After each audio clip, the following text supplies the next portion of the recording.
परिचय दीजिए। मैं रमा शंकर तिवारी, गंगा मुक्ति अभियान पिछले 19 वर्षों से चलाते हैं, पेशे से पत्रकार हैं। आज सर बात करें जिस तरह आप इस जमुआ गांव में आए हैं और कैसा ये सभा है, किसका श्रद्धांजलि सभा है? जी जी, ये बलिया जिले के जमुआ गांव में हम लोग हैं और यह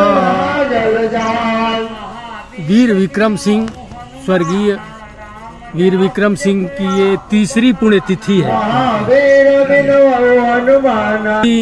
महान पुरुष का स्मरण, स्मृति सिर्फ इसलिए नहीं मनाई जाती कि उनकी हम पूजा प्रार्थना करें, बल्कि इसलिए भी मनाई जाती है कि उनके आचरण का अनुकरण करें, उनके सद्गुणों को आत्मसात करें और समाज में उन्होंने जीवन भर कठिन संघर्ष और प्रेरणा के बल पर समाज को जो दिशा दी है, अपने आचरण से, अपने जीवन प्रणाली से, अपनी सक्रियता से, अपनी ईमानदारी से, यही ऐसे कार्यक्रमों को मनाने का मतलब होता है। निश्चित ही वीर विक्रम सिंह जी एक सादगी के महान कुंज थे।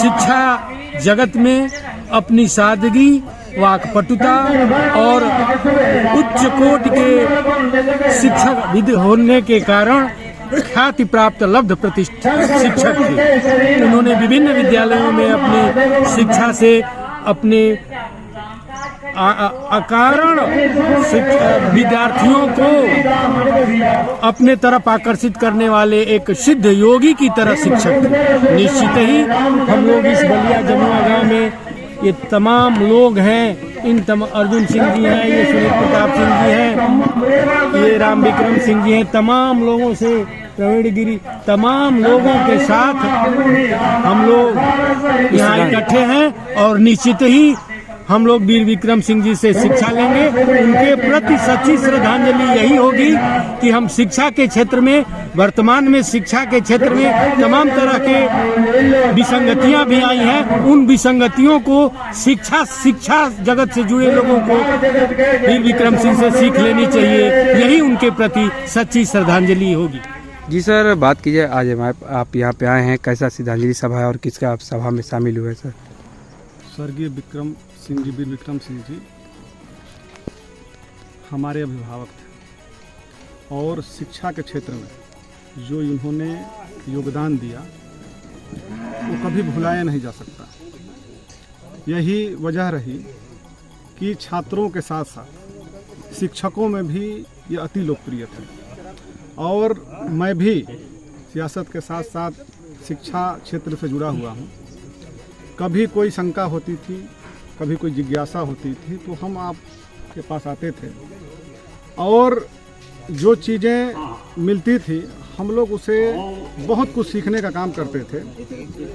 आज जो भारत की सरकार, उत्तर प्रदेश की सरकार जो पॉलिसी आज लाई हुई है, मैं आप लोगों को बताना चाहता हूँ कि बाबू वीर विक्रम सिंह जी कहते थे कि जो बच्चों को ये सरकार परीक्षा में फेल कर दे रही है, इस पर रोक लगना चाहिए। फेल होने के बाद बहुत सारे ऐसे बच्चे हैं जिनके माता पिता उनको पढ़ाई से वंचित कर देते थे कि ये फेल हो गया, अब इसको जो है पढ़ाई की ज़रूरत नहीं, इसे दूसरे कामों में लगा दो। बाबू वीर विक्रम सिंह जी छोटे पैमाने पर ही, लेकिन हम लोग कहते थे कि अगर इस तरह की व्यवस्था लागू हो कि बच्चा अगर फेल हो जाए तो उसे मौका मिले, उसे विफल ना माना जाए, उसे फेल्योर ना माना जाए, उसे माना जाए कि इसे और शिक्षा की ज़रूरत है। आज वही केंद्र की सरकार, उत्तर प्रदेश की सरकार कर रही है, तो बहुत बड़ी उनकी सोच थी और उस सोच को आज आत्मसात किया गया सरकार द्वारा। मैं उन्हें बार बार उन्हें नमन करता हूं कि ऐसे वीर विक्रम सिंह जी जिनका कभी योगदान शिक्षा क्षेत्र में भुलाया नहीं जा सकता। और हम लोगों को बड़ा दुख है कि अभिभावक हमारे जो है नहीं रहे। हर साल की तरह इस साल भी श्रद्धांजलि सभा मनाई जा रही। तमाम समाज के और नेतागण, समाज सेवीगण यहाँ उपस्थित हो रहे हैं। हमें भी यहाँ उपस्थित होकर बहुत ही सौभाग्यशाली समझ रहा हूँ कि ऐसे अवसर पर हमको आने का मौका मिला। धन्यवाद जी। मैं विवेक कुमार सिंह, मैं नाती लगूंगा डायाजी का और शिक्षा शक्ति सेवक संस्थान का सचिव। आज क्या कहेंगे इनकी श्रद्धांजलि सभा पे? आज श्रद्धांजलि सभा पे कहने के लिए तो शब्द नहीं है, क्योंकि इतने ज़्यादा ज्ञान, अनुशासन, व्यवस्थाएं हम लोगों ने सीखा है कि कुछ शब्दों में तो बयान नहीं कर सकते। एक शब्द हमारे जहन में हमेशा आता है, उन्हें टोपिया पंडित जी के नाम से लोग जानते हैं। और पंडित शब्द जब मिलता है तो एक ज्ञान का बड़ा एक अनुभूति होती है, और पब्लिक नहीं, छात्र उन्हें टोपिया पंडित जी के नाम से कहते हैं। इतनी बड़ी उपाधि नेताजी को मिला हुआ था, पंडित नेहरू जी को मिला हुआ था। पंडित नेहरू जी के बाद अगर मैंने किसी के आगे पंडित शब्द लगा हुआ सुना तो दादाजी के आस में मुझे बहुत गर्व होता है कि हम लोग उनके नाती हैं, और उनसे जो अनुशासन मिला है, जो उनसे सीखे हैं, जो वो चाहते थे, उनके विचारों पे आगे बढ़ने का एक संकल्प उनकी पुण्यतिथि पर हम लोग लेते हैं और कोशिश करते हैं कि उसे आगे बढ़ाने का कार्य करें। धन्यवाद।